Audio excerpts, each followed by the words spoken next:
Welcome to SpaceFlight Insider Live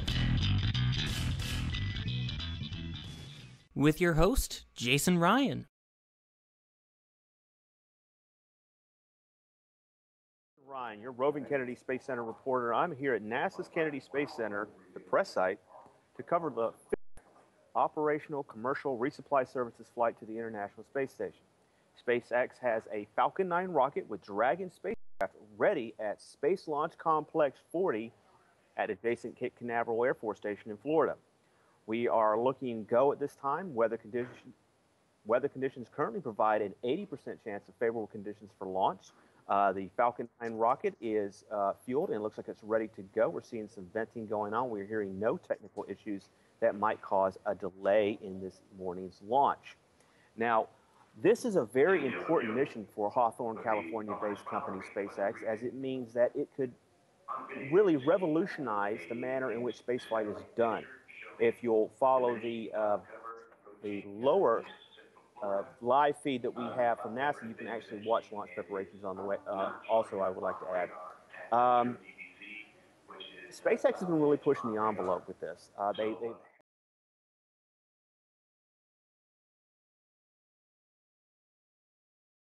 a little bit more and more technology towards making a quote-unquote reusable rocket. Now, in terms of evolved expendable launch vehicles, this has never been done on actual missions before.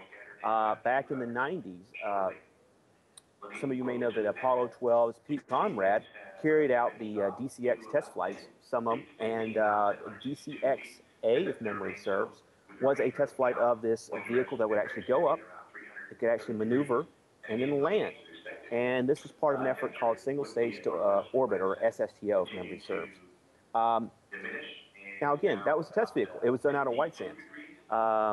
More recently, Blue Origin, which is owned by Amazon billionaire Jeff Bezos, has tested out their New Shepard spacecraft. And that was another test article that did something similar to what DCX did. But again, a test article.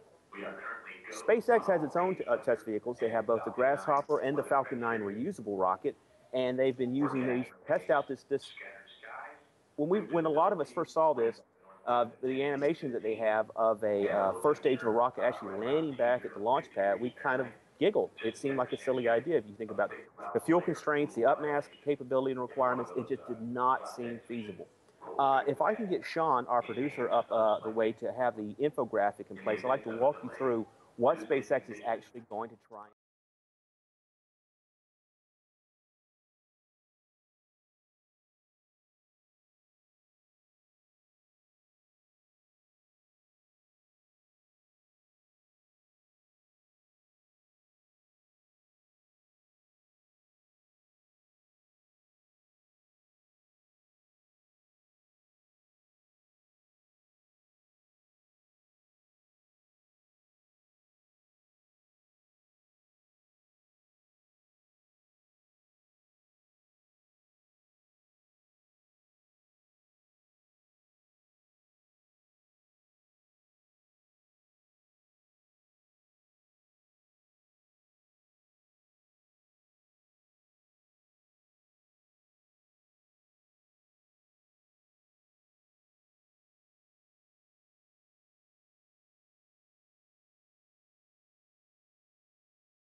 Texas.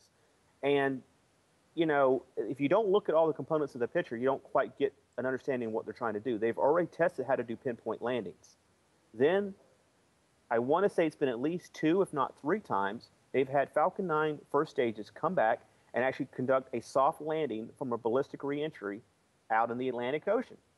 2 or 3 times. And now it's time. They figured out they feel comfortable with that. They've actually got, and we're not allowed to call it a barge, by the way. It's an autonomous landing platform. I really can't see a whole lot at present. I can only see, you know, if you don't look at all the components of the picture, you don't quite get an understanding of what they're trying to do. They've already tested how to do pinpoint landing.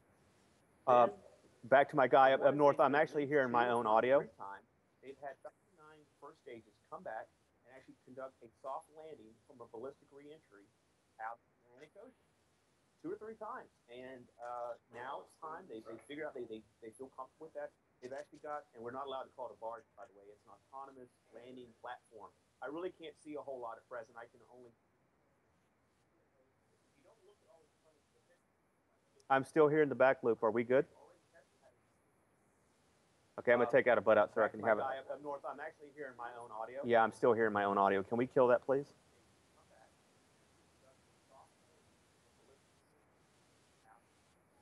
Hang on one second. It could be something on my end. I will double check. And yes, it is. So with that, that is clear. My apologies, folks. As this is only our second time doing a live webcast, there, of course, is going to be a little hiccups along the way. But at least we know it works. So there's that. Apologies for that little delay. But what I was saying earlier was they've already tested out how to do pinpoint landings. And so from what we understand, this non-barge, this platform that has X that marks the spot is about 200 miles out in the Atlantic. And it's sitting out there, and it's waiting for the Falcon 9's first stage to come back and try to land on it. Now, even though this in itself is an astonishing feat, it's really history-making in scope and scale, and it could really revolutionize spaceflight as it is now, it really isn't the end game.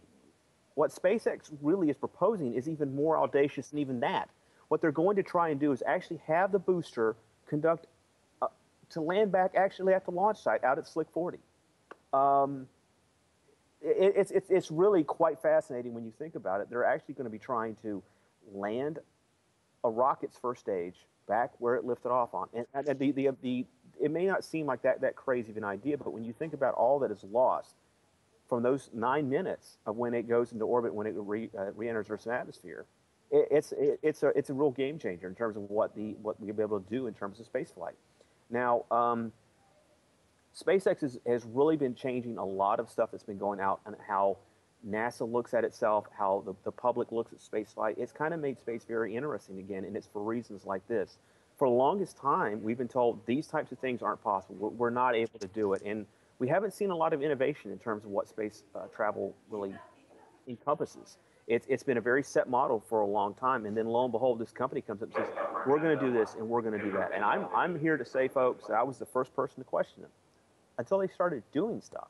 They actually started doing this stuff, and at that point, you got to say, okay, well, you know, and then some folks that I was out here with, they'd be still saying, no, that ain't going to happen. I said, you know what?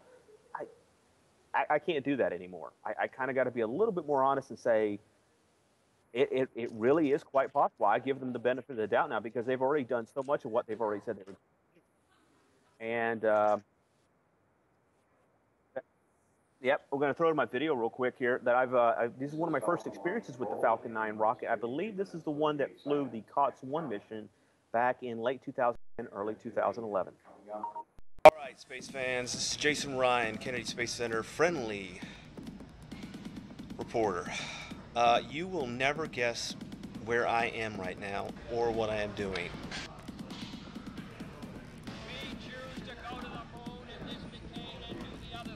That's right, you guessed it. We are at Slick 40, looking at the next Falcon 9 rocket scheduled to launch this fall.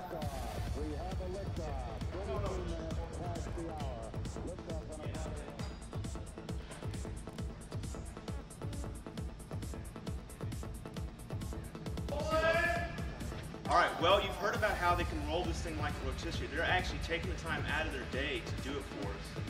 And check it out. I mean, this is just amazing. They're moving this rocket around with this 30-ton rocket like it's nothing. It's just spinning around in front of us. And there you have it. We're going to stay a little bit longer while they rotate it back around. That's just too cool not to see again, you know what I'm saying?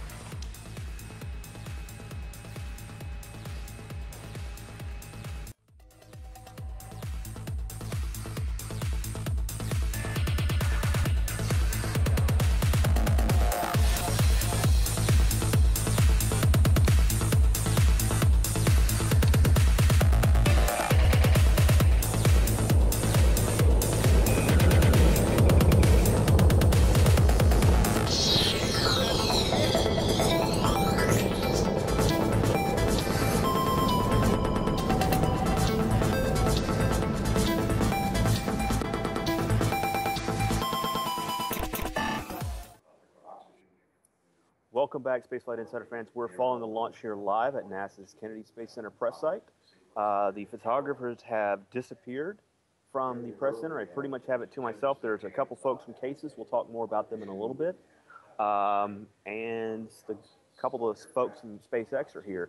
I am very fortunate to have a very large team of mostly volunteers. That's what comprises Spaceflight Insider, who helped me out when because I don't know everything. And I was informed during our break that the actual landing site that SpaceX is planning to use is not Slick 40 where it launches from. They are actually thinking about using, currently considering Space Launch Complex 13. Not the lucky number, but you know, if it works, who cares what the number is? So this, like I said, is really kind of one of the big missions that are happening here today because of the landing aspect of it. But all in all, it's a larger part of what's going on within NASA and the U.S. space program as a whole, because NASA's kind of, they had the Constellation program a while back. For those of you that are longtime followers, you know what I'm talking about. Moon, Mars, and beyond, and NASA would return to the business of space exploration. That became a little bit of, there were some concerns about management, over budget, and so when President Barack Obama came into office, he changed a few things around, and then the Senate changed a couple things. They wanted some modifications made in a kind of more balanced approach. So NASA will continue focusing on deep space exploration efforts, but it would hand off what it had been doing for more than 50 years, low Earth, I can never say that word correctly, low Earth orbit operations to commercial firms like SpaceX, Orbital Science Corporation based out of Dulles. Sierra Nevada was considered to do some of that, and the Boeing's CST-100, along with SpaceX's Dragon V2 crew-rated spacecraft, were picked for the Commercial Crew Program, the Commercial Crew Transportation Capability Phase, just this past September. So on one hand, you have the International Space Station on orbit with its 16 different nations that are involved in that program, and they have, as I said, Boeing and SpaceX will be handling, if everything works out, crew services. Meanwhile, SpaceX and Orbital Sciences Corporation will be handling delivering crew and cargo supplies to the ISS. Now, NASA, on the other hand, doesn't have to worry about that. So what is it going to be working on? Through its Orion spacecraft and Space Launch System Heavy Lift Booster, it's going to be focusing on returning to what NASA really should be. Now, I'm going to go a little bit on my personal opinions out here after working in this for about 8 years. NASA really kind of should be, in a lot of minds of a lot of folks that follow this, a pathfinder organization. And by keep doing the same thing over and over again, like just going to low Earth orbit, that really doesn't accomplish that. So instead, this approach kind of is a good move forward, and a lot of people. The consolidator is now configured for flight. Thank you. Again, we're hearing that the Dragon is being configured for flight, so it seems like everything is still going according to plan. We have about 47 minutes and 27 seconds before liftoff. So there have been a couple missions that have been very high on the plate of NASA in terms of beyond Earth orbit.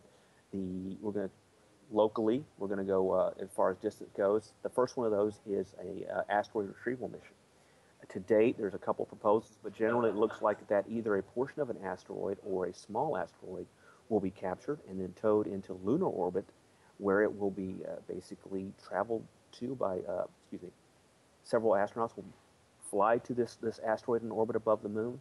They will explore it, maybe take samples off of it using the Space Launch System and Orion spacecraft, and then they'll come home back to Earth. Now, after that, the real prize of SLS and Orion will be the mission that is currently slated to take place sometime in the 2030s. That is a Mars mission, which is, of course, everybody is working for that. And we've spoken with numerous NASA officials, William Gerstenmaier, Dan Dumbacher, Mark Geyer, and others, and they've all stated that Mars is the objective they have on their mind. There should be, and I may get the middle one's metrics wrong, but there will be several versions of SLS that will help carry this mission out. And they are the 70 metric ton version, which is scheduled to launch in 2018. A few years later, I believe in 2024, in that time frame, there will be the 105 to 110 metric ton variant of the SLS, and of course, when NASA is comfortable enough that it can carry out operations using this new launch vehicle, they will move on to the 130 metric ton variant. Now, going to Mars would require basically a habitat module, an Orion spacecraft to give them, to and from the surface of the Earth, and it would also require, of course, a lander and I don't think there's a lot of details on that just yet. NASA is currently working on that. Now, in terms of what NASA is doing and its other contractors, if I can get the image of the recent test that Aerojet Rocketdyne carried out, they've currently tested.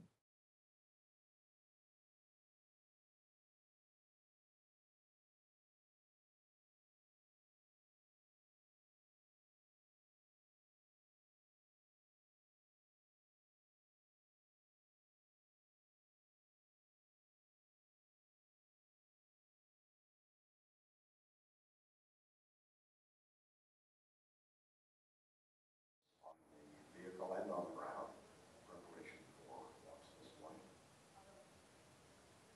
Currently looks like everything is still green. George Diller, And quite the next simple. activity to follow is going to be taking the Dragon to internal power at T-minus 27 minutes. So as you heard from George here, we got about another 17 to 18 minutes before Dragon goes on internal power for this morning's flight. The capsule on this test flight will The RS-25, as I said, it was kind of nice that I had the opportunity to see it just before it. Several of these engines were shipped up to Marshall Space Flight Center, and they eventually went over to Stennis. But then I had an opportunity to tour both Marshall and Stennis, I think in 2012, and there the engines were a year or so later. So it's kind of nice meeting them again, reacquainting myself with them. Unfortunately, I found an interesting bit of information on the RS-25 is that those engines won't be reused as they were on shuttle. They'll be used for the first couple missions of SLS, and then they'll be basically dropped into the Atlantic Ocean, and to the best of my knowledge, will not be reused. These are produced by Aerojet Rocketdyne. I believe they're based out of California. And again, NASA is working with its commercial partners, and a lot of people think when they hear commercial, that's either SpaceX or Orbital, but no, that's also Boeing, that's Lockheed Martin, that's United Launch Alliance, Aerojet Rocketdyne, and a family of others that are basically making sure that we have all the assets in place, that NASA has all the assets in place to carry out these two approaches. An interesting thing that not a lot of people are aware of in terms of SpaceX and I would say that the commercial crew and commercial cargo partners is that NASA does not own the spacecraft. They belong to the commercial partners such as SpaceX and NASA. In Orbital.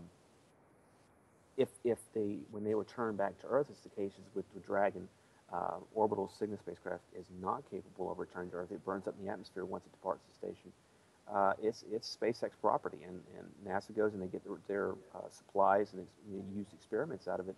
But that is it. It does not belong to the company that pays for it. It's kind of a unique relationship, and at present, thanks to large part to the efforts of SpaceX, it seems to be working out fairly well.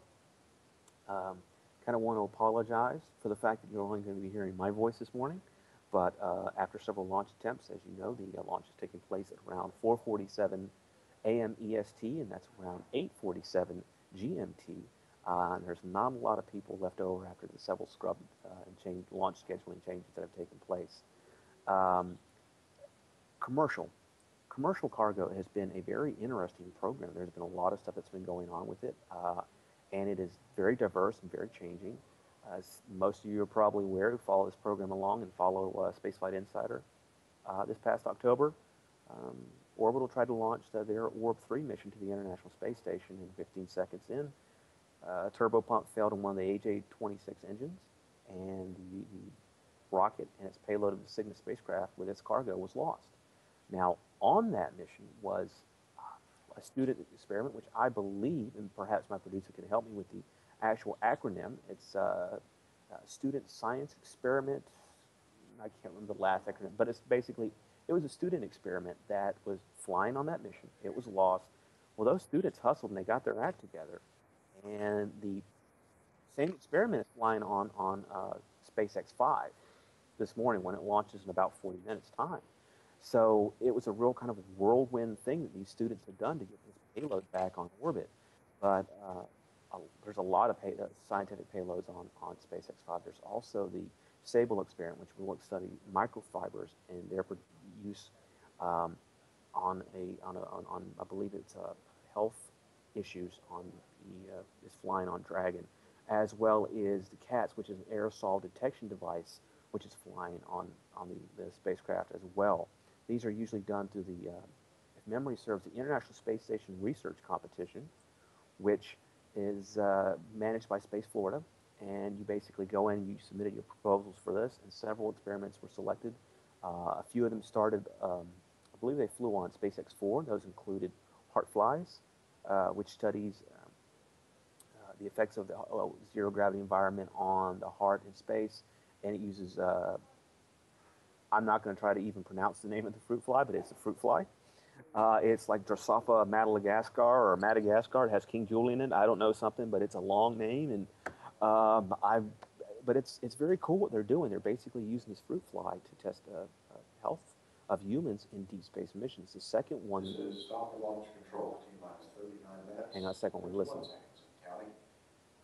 Right now, the launch team in the SpaceX Launch Control Center is beginning to configure the vehicle into its final launch configuration.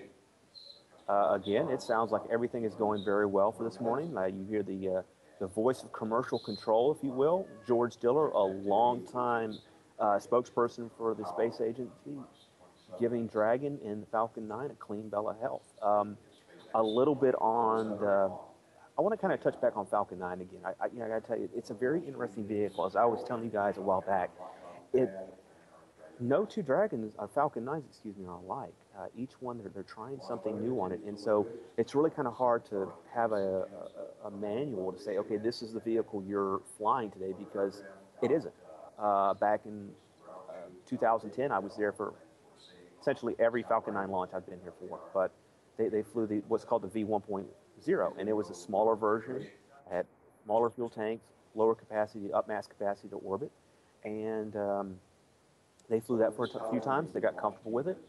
And then they flew the V1.1, which is the configuration we saw today. And it's a very unique, a rocket has a very unique profile. It is very long. It is, I mean, very stretched. In fact, it's got stretched tanks. It's got a longer, you have to forgive me. The audio here is very loud. It's somewhat distracting. And the voice of George, you always want to pay attention to George because he knows what's going on. So it also has the Merlin 1D engine, which I know that the 1C flew on the V1.0, but I'm not sure if they went back further than that. And essentially, they upgraded the 1D. They had stretched fuel tanks. The engines are in the OctaWeb configuration down at the base of the rocket. Memory serves, both versions used 9 Merlin 1Ds in the first stage and a single Merlin 1D in the upper stage. And but you're always wondering what's going to happen next. I mean, then we come out here and lo and behold, and it has these weird little pedals on the side of the rocket, and they're saying they're going to land. Okay, well, we'll see it, and then we'll see if that works out, and then we get the video back, and there's a video from a chase plane that followed, I want to say, the second attempt, and lo and behold, you could see that the rocket conduct a ballistic reentry, basically. That's start. I'm getting cliff notes. Did you have to write that backwards, by the way? You did? Very good. He wrote it backwards, folks, and it was legible. I could actually read it. So Sean's going to throw up the flight profile for you guys again to get a basic idea of what they're going to do.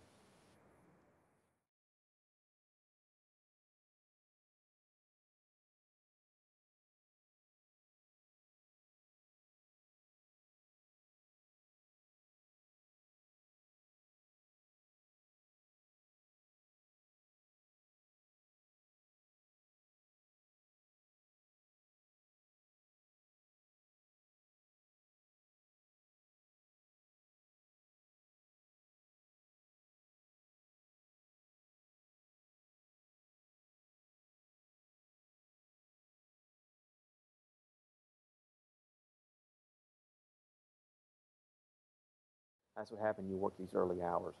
The rocket should launch at 4:47 a.m. EST at 8:47 GMT. It'll do a nominal flight approach that it normally does when it carries a payload to the International Space Station. If everything goes according to plan, 9 minutes in, the rocket the first stage of the Falcon 9 should try to do a reentry, ballistic reentry, and land on this platform that's about 200 miles out in the Atlantic Ocean. Now, once it's there, it'll be recovered. We do not know. I'm sorry? And as you can see on the picture of this barge, that's not a barge. It's an autonomous landing party yacht. I don't know. But the thing is basically X marks the spot. X marks the spot figuratively and literally, because if you'll notice in the middle of this thing, there's a ginormous SpaceX X in it. So if this thing lands back, it will be. It will be. I hate to say it, but there's going to be a lot of companies that will have to sit up and notice, because this will change the game. It will. Okay.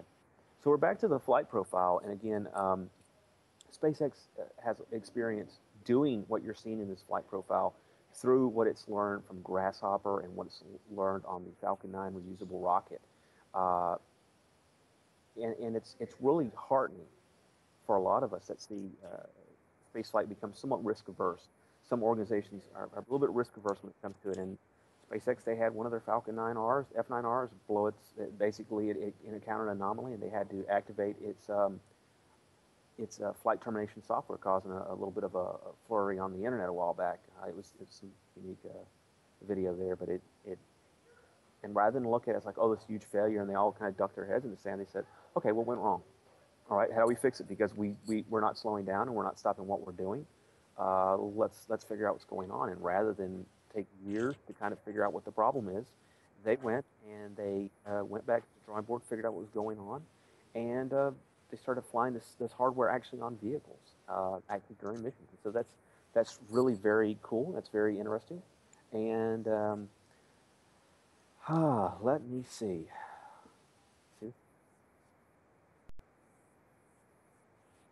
So we're hearing from the guy in Canada. Yeah, that's right. We're actually ran out of Canada.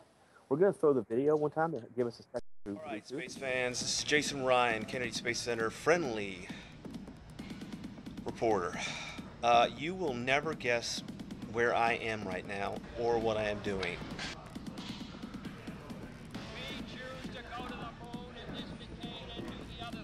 That's right, you guessed it. We are at Slick 40, looking at the next Falcon 9 rocket scheduled to launch this fall.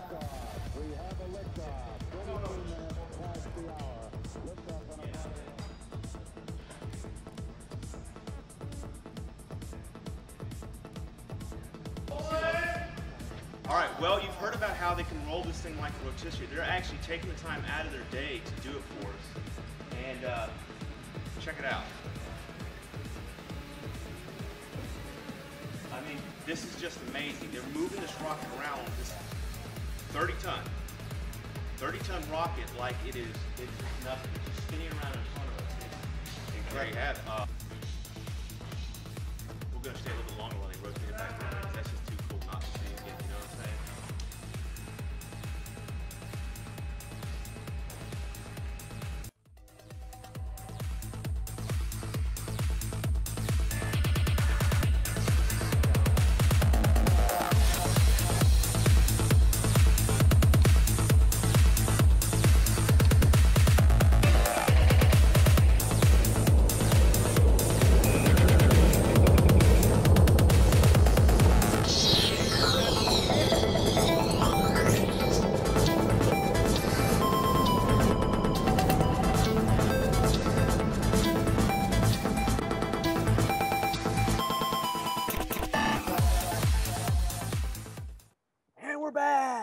Guys, hey, listen, everything is still going apace with the launch of the Falcon 9 rocket from Cape Canaveral Air Force Station Space Launch Complex in 40 in Florida.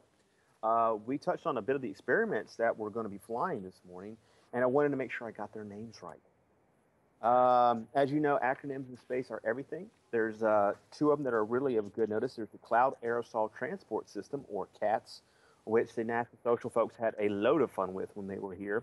They kept making cat noises, and they were running around pretending to be cats, so mature. Yeah, not so much. Oh, Sean just gave me a bad one. He goes, you have to be kidding me. That is a cat to be. Oh, my goodness. I'm not even going there. Oh, gosh. He's murdering folks. He's got the puns galore, and I got to tell you, I'm not a big fan of puns. There's about, as I said, 5,200 pounds of cargo on board the onboard Dragon. There's also going to be an IMAX camera, which we run. Well, you're probably saying, why is he looking down? And I got to reveal something to you guys. home in the audience. You know, you'd think that the journalists that come out here were smart and we're intelligent and we just know all the. Nah, there's a whole rack over there in the corner with these things, and they're like factoid sheets. And you know, this is where we get a lot of our information from. We're basically idiots. Well, no way, I'm basically an idiot. I just, but no, yeah, I'm not helping at all. But you know, these are really great. They give us basic stuff to go off of and to find out more about, and it's amazing the amount of information they can cram into just a few pages. But again, this is really kind of a we are under 30 minutes away from the launch this morning, and a little fast facts with the book closed. This Falcon 9 that's flying this morning, it is again the V1.1 variant of the booster.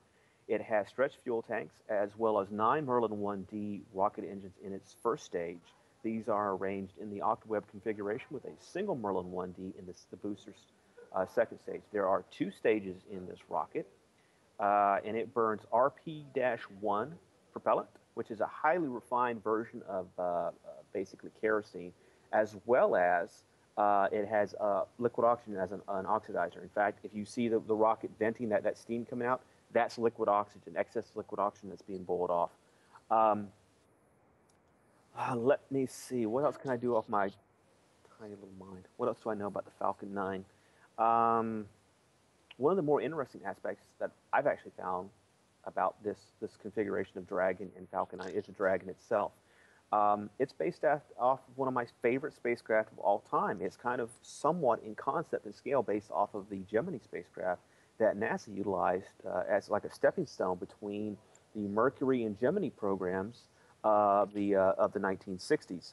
And it has a pressurized section, which you guys are all very familiar with. That's what the astronauts go into when it is berthed in the International Space Station.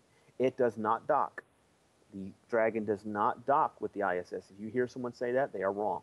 What it does is it does what is called station keeping. It flies alongside the station, and then the Expedition and Expedition 42 and 43 crew members will reach out with the Canadarm2. They will grapple it, and they will berth it to the Earth-facing side of the Harmony node on the ISS. From there, seals and checks are all done, and they make sure that it's good to go. They open it up, and they take the goodies out, and they put used experiments, trash, and other supplies back into the spacecraft, where it will then do a controlled reentry. It will re-enter Earth's atmosphere, and it will splash down in the Pacific once it has completed its mission. The Dragon spacecraft uses a heat shield called Pica X. Now, SpaceX they're very savvy when it comes to marketing, very savvy when it comes to public relations, and it's actually Pica. For those of you that covered the space program for a while, Pica is actually material produced by NASA. NASA, under a Space Act agreement, has given a lot of technology and assistance to SpaceX, and Pica just happened to be one of them. SpaceX then took this, they refined it, and began using it on Dragon. So, it's one of those public-private partnerships that has really produced a really amazing little spacecraft. It also has an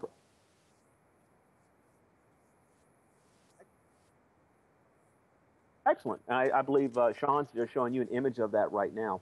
As you'll see, there's the section of it that has the SpaceX logo, and there's the second stage, or second component of the spacecraft that has the solar array extended outward. That second part is known as the trunk, and that's where they keep the unpressurized cargo that the Canadarm will then pluck that stuff out and maneuver it wherever it's needed to go. As I said, Dragon is kind of unique, especially in terms of the United States. There's only 2 spacecraft that currently go to the International Space Station that come back, and that is the Soyuz spacecraft, which carries crew, and Dragon. Every other spacecraft that you see going to the ISS burns up in Earth's atmosphere, and nothing is reused. It's just law. So there's been some attempt to kind of compare Dragon's capability to shuttle. While in design that may be true, but in scale it is totally false. Almost 2.5 Dragon spacecraft could be fit inside the space shuttle's cargo bay alone. There's no comparison in terms of scale. The shuttle had so many unique capabilities that it was just. I mean, for those of us that were privileged enough to see them launch, it was the difference is night and day. But it does, at least in terms of capabilities, return some of those capabilities back into the hands of the United States. Now, at present, the U.S. lacks the ability to launch astronauts on its own. We're still dependent on Russia. But this past September, NASA announced that SpaceX, the V2 version of the Dragon spacecraft that Sean just showed you, is here, had been given the go-ahead along with Boeing CST-100 spacecraft. Okay, now you're seeing the V2 variant of the Dragon. This is the crew-rated version of the spacecraft that's going to be flying in the next 25 minutes. They got picked, and there was a third craft, which was the fan favorite among many of us out here, especially those shuttle huggers. I'm not saying that I was or was not one, but we were kind of sad to see it go. We were kind of excited about Dream Chase, Sierra Nevada Corporation. Real quick to my guy up north, I'm getting a high staticky kind of sound. Okay. But again, Dream Chaser was not selected for a variety of reasons, and I've lost my train of thought. That is not good when you're on TV. Long story. No, they didn't, and they did file a protest, and then the GAO reached back out and said, look, unfortunately, NASA basically followed the agreement to the letter of the law, and that's how it goes. Now, the way that a lot of people choose to view that is this is how it should be. You know, a lot of people submit their proposals, and the best ones win. And NASA stated why they picked the two very clearly. SpaceX's Dragon was the cheapest of the three proposals made. It was the lowest cost. And Boeing's was selected because they had a very well-based infrastructure. They had proven that they could do a lot of the stuff that they were saying that the CST-100 could do. And that's what happened. So, but we are fortunate.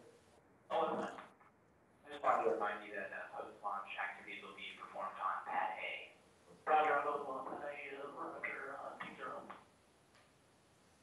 One of the more interesting aspects of all CRS missions conducted from Cape Canaveral Air Force Station is the fact that SpaceX has a 1-second launch window, which means they either launch at the time that they say they're going to launch, or it's not going to happen at all. That's fairly unique, but generally what happens is an hour or so, I believe, before the launch, could be 2 hours. As a journalist, my numbers are never quite that good. So you can actually see the station pass by overhead, and then Dragon launches it spends the next day or so catching up with the Dragon spacecraft, and of course it's grappled and brought on board. But the Dragon is a very unique spacecraft. It's different from a lot of the stuff that we're seeing that's coming down the pike these days. And, you know, I'm being asked if people want to show, we had a very interesting test being conducted at Stennis the other day. And, Sean, let's go back to that.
We are edging towards 20 minutes prior to launch, and everything is still green. Weather conditions are a little bit chilly outside with about 44 degrees, but 80% chance of favorable conditions for launch. The range is currently working, no issues whatsoever that we're seeing. Everything looks green, but as is in the case of SpaceFlight, we've learned never to count our chickens before they launch.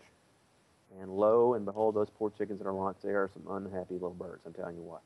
But the long story short there is, folks, the last time that SpaceX tried to launch this mission back on January 6th, they encountered an issue with an actuator in the rocket's second stage, and they were forced to call a scrub. And that happened just 1 minute and 21 seconds prior to liftoff, something that is very common. We've seen a lot of Falcon 9 rockets that they would start launching, and then all of a sudden the engines would stop, and that would be it.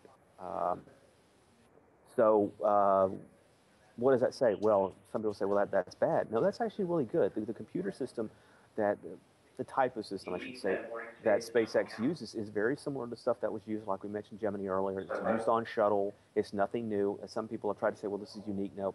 The computer basically does a health check of the rocket before it launches. And if it detects the slightest thing that's wrong, it will actually shut those engines down cold. And that makes SpaceX unique. And another aspect that makes them unique is the fact that they've launched, I believe, 13 flights so far, and today will be the 14th, or it could be 14 or 15. I'm not math. Not a good thing at about 4:20 in the morning. So long story short is, usually when a new launch vehicle takes to the skies, I believe within the first 3 flights of that launch vehicle, there's a 75% chance that there's a failure is going to take place. Now, both Orbital and SpaceX, with Antares for Orbital and Falcon 9 for SpaceX, managed to beat that. In fact, Orbital got to 5 missions before it encountered, I believe it was 5, before they had encountered a loss in the vehicle. But SpaceX has launched 13 times, and they've encountered 0, none, not a single one. They have encountered not a single failure. In fact, during the entire 5-year history of the launch vehicle, they've only encountered one minor anomaly, an engine-out anomaly, I believe, on the CRS-2 mission. Because of that, the engines had to fire a little bit longer, and the first stage, I believe, was placed into a lower-than-planned orbit, or it may have been the second. The Orbcomm OG-2 satellites that replaced that were placed in a lower-than-intended orbit, and they actually ended up burning up in the atmosphere, and they weren't used. Now, having said that, that was a secondary cargo. The primary cargo of a Dragon spacecraft made it to station without no problem whatsoever. So, now, journalists, guys, I know there's a lot of SpaceX fans out there, but I got to be totally honest with you folks. That is awesome. That is great to have such a success rate. But having said that, 5 years, 13 missions. That's, that's a little low. But having said that, their track record in terms of carrying out those flights has been highly successful. They've had no major issues or anomalies whatsoever. And I have got someone that is pinging me, which, by the way, we should be monitoring. I'm somebody, Chris B. over at the NASA SpaceFlight, it's Chris Bergen. He's like, issue on the SpaceX anomaly, and that first issue noted during the countdown, still proceeding. So apparently there is an issue with the flight termination software, and we'll talk for a second about that. The technical team appears to be working, and we want to thank Chris Bergen over at NASA SpaceFlight for bringing this to our attention, as well as Scott Johnson, our Marshall correspondent, for letting us know about it. For those of you that don't follow space as much as the rest of us, aren't religious about it, rockets are obviously very dangerous things. And we saw an example of flight termination software, hardware, I should say, being used, a flight termination system being used on Orb 3.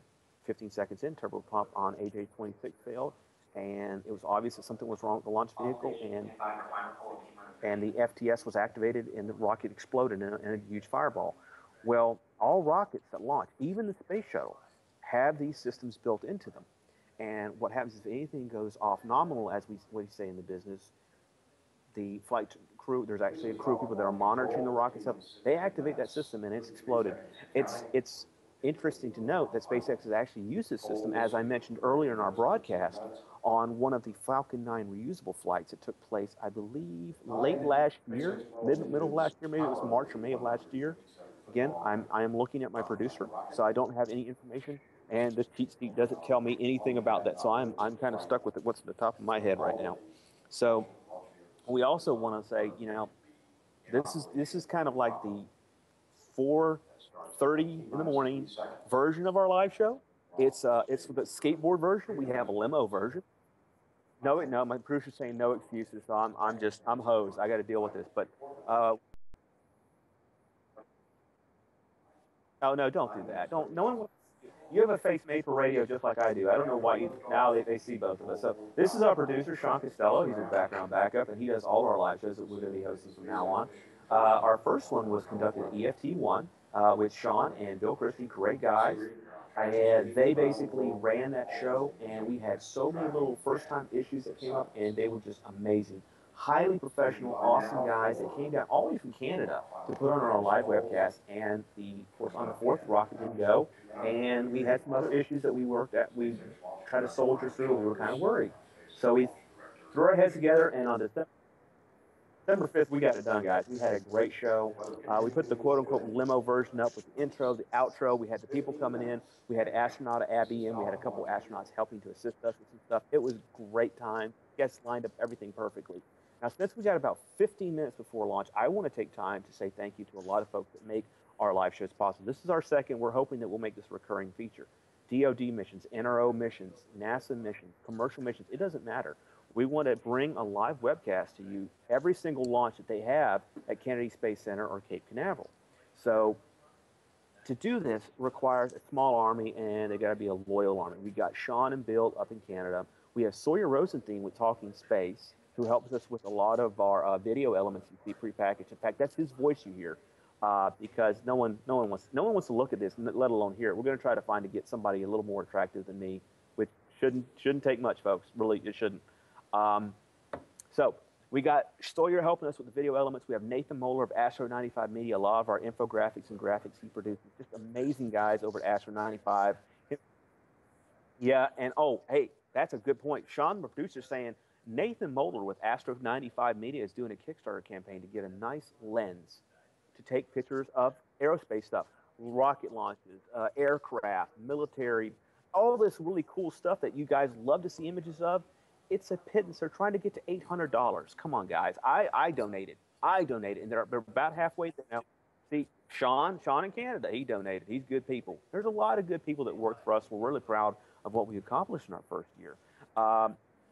We could have done that without our help. We have Space Florida, which is one of our sponsors. They've helped put on a lot of our shows. We had the first live show we put on was thanks to the Coalition for Space Exploration, as well as Flexure Engineering. The Florida International Business School. Let me see, who else do we need to thank? We've got to thank ATK. We got to thank the folks at basically Background Backup for helping us do this all the time. I mean, putting it out there. And then there's the folks at NASA and SpaceX, John Taylor, Lisa Fowler, a big one. I mean, if it weren't for her, the pictures you guys love so much from the pad, she sets all that up for us. Mike Curie, Stephanie Martin, Bob Jacobs. I mean, the list goes on and on. We have such an amazing group of folks. Hugh Harris. If any of you have ever, and I kind of feel bad mentioning this, but if you've ever watched the Challenger disaster video, up until they transfer to Johnson, he's the one that announces the launch. Hugh Harris is a pillar of the community out here, and he's really the voice of NASA. I mean, that is one of the nicest guys you'll ever meet. But there's just so many wonderful people on that side of the aisle, but I don't want to forget our guys too. Mike Howard, Cocoa Beach Photography, our senior photographer, Mike Deep. If a lot of you guys give us compliments on our website, that's thanks to Mike Deep. He designed all that. The launch calendar, which is to me the bomb. Our media, our mission monitor, our media section, all of that is thanks to Mike Deep, Mike Howard, Michael Seeley, who helped work a partnership with us with the Florida Institute of Technology, one of our proud partners, along with National Space Society, Mars Society, Astro 95 Media, and others. We found that by reaching out to folks and to help them help us and do these relationships, it really works out very, very good. We help one another in this new era. It's very positive. I'm trying to think of who. Amy Thompson, our managing editor. She's if you guys are like, wow, you guys have new content on the site every day. That's because she's back there in the background working with the writers to make sure that we get out there and do this kind of stuff, which takes me to what I'm doing right now. I couldn't do this without them. Amy takes care of the editing, so we have written content for you. Mike Howard and Mike Deep work with Pedro Vasquez, Sawyer, and Jared Hayworth to give you still photography and images. So they all provide these different aspects that take it off of my job as the founder and the guy that's kind of quote-unquote running the company, but that's not really the case, to be able to do cool stuff like do our webcast, which, again, we're hoping to do for every launch. Now, we're almost down to 10 minutes prior to liftoff, and I think I've talked enough about us. So I think Mr. Sean Costello up in Canada and I are going to go through the motions and talk about what we're about to see here today.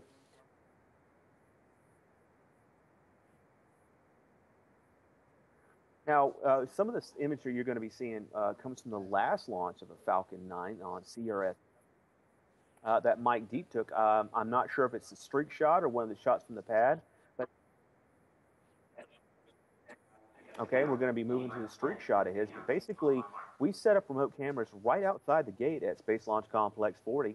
We usually were only able to send about 2 or 3, and now we are actually, thanks to our own Kickstarter campaign we held successfully this past year, we fill 8 remote cameras for this launch alone. There's a very limited location which we can set remotes, and unlike the EFT-1 mission, which had a large amount of terrain, we still put them all out there because we'll put really close shots, really tight shots, wide shots, a little bit of everything so that you guys can really feel like you're being there. In 2015, we have plans to basically consolidate everything that we built in the past year. And on top of that, we're going to kick it up a notch. Not only are you getting a live webcast, not only are you getting all these great articles, these stunning images, you're also going to get video from the pad. We're going to be setting up an array of different cameras, video recorders on timers that will pick up live videos from all the launches at Cape Canaveral Air Force Station and beyond. We already have a team in Wallops that will be doing the exact same thing in portions of Team Canaveral, as we call them. We'll be going up to Wallops Flight Facility in Virginia when Antares hopefully takes the skies in 2016. More importantly, this year also see the launch, pardon the pun, Team Vandenberg. So all launches that take place across the continental United States, you will be able to see right here at your only place for space news, spaceflightinsider.com. With 8 minutes and 43 seconds prior to the launch, we are hearing of no anomalies. I'm not getting pinged by any of our guys tracking the technical feeds. We again want to thank Chris Bergen over at NASA SpaceFlight for telling us about that one potential issue that we're hearing. Weather is still a go with partly cloudy skies. It's kind of cool outside. It's in the low 40s. That's cool for Florida, folks. I know you guys up there where Sean's at, that's like a warm summer's day, but for us, that's Arctic. We had Nanook of the North here. I wish he'd done a screen grab of one of our great photographers, Jim Siegel. He's just a fun, loving guy. Jim is just a wonderful human being, but he was bundled up for the Arctic blast, and there's a reason for that. It actually makes good sense. He's going on top of the vehicle assembly building. That's that massive, iconic building at Kennedy Space Center, right in the middle of the heart of Kennedy. And he's going to be up there for about an hour. And he wanted to be prepared. So he had the hood, he had the beanie, he had the whole 9 yards. He was set for it. I mean, if it snows, he's good to go. I don't think that it will, but yeah, it is what it is. We are 7 minutes and 35 seconds prior to launch. The Falcon.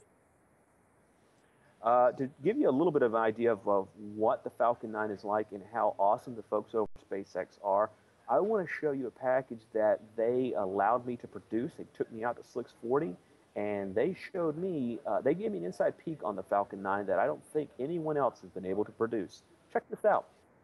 All right, space fans, this is Jason Ryan, Kennedy Space Center friendly reporter. You will never guess where I am right now or what I am doing.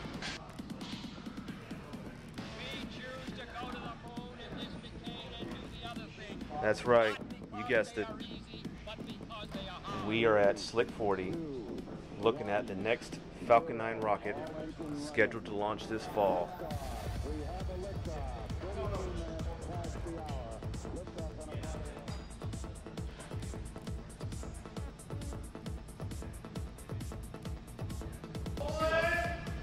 All right, well, you've heard about how they can roll this thing like a rotisserie. They're actually taking the time out of their day to do it for us. And check it out. I mean, this is just amazing. They're moving this rocket around, this 30-ton rocket, like it's nothing. It's just spinning around in front of us. It's incredible. We're going to stay a little bit longer while they rotate it back. That's just too cool not to see again, you know what I'm saying?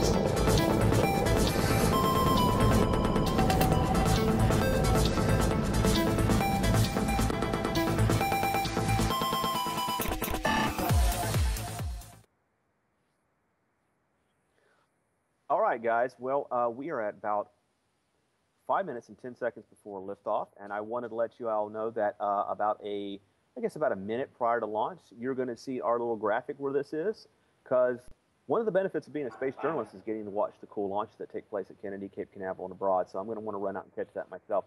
Should anything, there'll be an image that you'll see in this screen directly below. Yeah, what you're seeing below me right now, you can watch it there. And if anything happens, which I don't think that it will, probably won't, knowing SpaceX, they're very reliable. We are seeing like gaseous oxygen like kind of accumulate at the bottom of the pad, but we're still hearing that the weather is good. We have not heard anything else in the flight termination software issue or system issue that we heard. So we are guessing that problem has been solved, but we'll find. And to give you an idea, again, unique mission today, folks. You should be tuning in to watch this. This is very cool. They're going to be trying to land this rocket out on a party barge. I'm kidding. Kidding. It's not Musk's party barge. It is actually a landing target for the Falcon 9's first stage, and it will try to land on this thing, demonstrating that SpaceX has the capability to return first stages back from missions on space. So with that, I think Sean's going to be showing up the graphic of this flight path that the Falcon 9 in its first stage is going to be conducting this morning, should everything go according to plan. Now, from what we are being told, 9 minutes after the booster has ferried the Dragon in the second stage up into orbit, it's going to come back down and it's going to try to land. Now, we are seeing the strong back move away from the Falcon 9 rocket as we are 3 minutes and 25 seconds away from launch. We are not hearing any issues at this time. All things appear to be green. We know that the weather is still good. You can still see the gaseous oxygen vented there, and we will listen a bit now to see if there's anything that is happening at this time.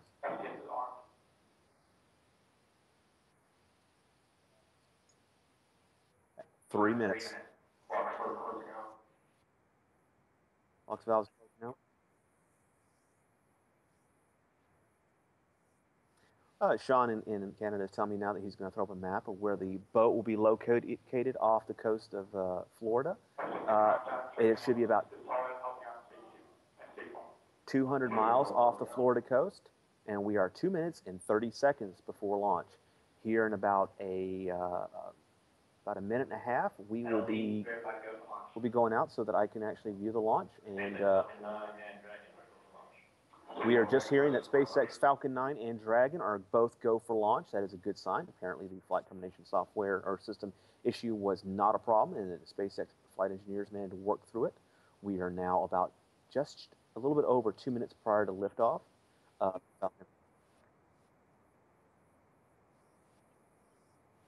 We are hearing that the boat is about a couple hundred miles off the coast of Jacksonville, Florida. That's in the upper north of Florida. The range is green. We are hearing that everything is still go for this morning's launch, the Falcon 9, with the Dragon spacecraft bound for the International Space Station. Dragon will be carrying about 5,200 pounds worth of cargo, crew supplies, and experiments bound for the orbiting laboratory.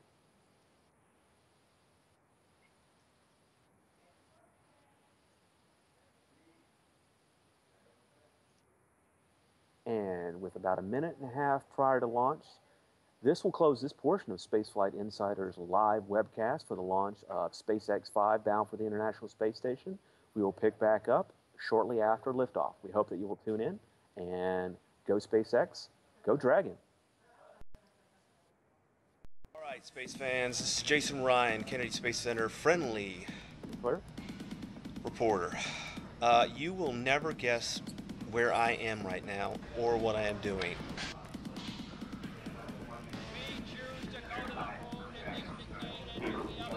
That's right, you guessed it.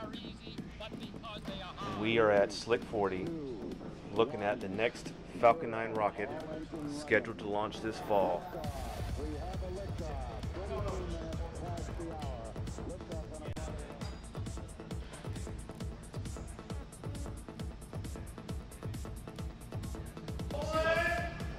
All right, well, you've heard about how they can roll this thing like a rotisserie. They're actually taking the time out of their day to do it for us. And check it out.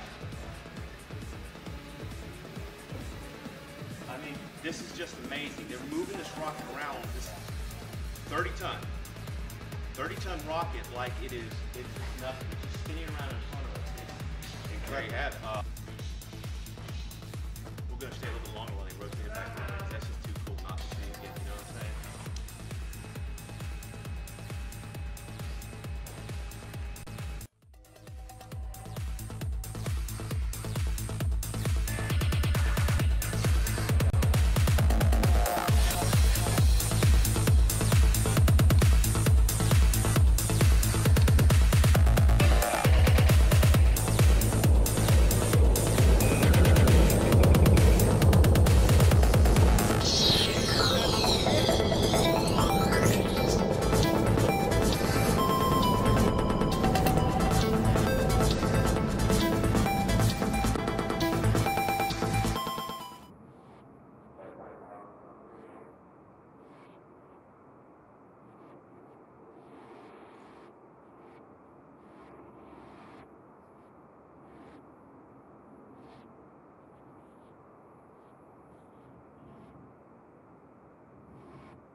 Altitude 35 kilometers, speed 1 kilometer per second, downrange distance 14.5 kilometers.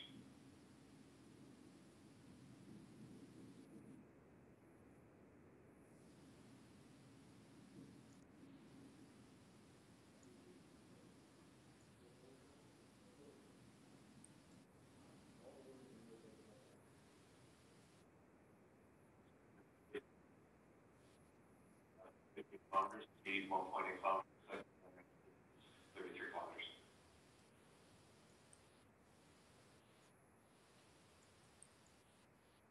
And maybe go one. Go to separation.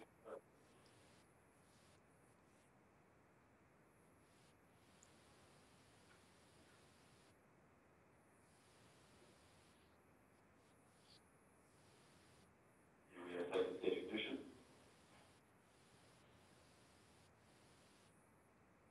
Altitude 90 kilometers, speed 1.9 kilometers per second, downrange distance 67 kilometers.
Good early morning, SpaceFlight Insider fans.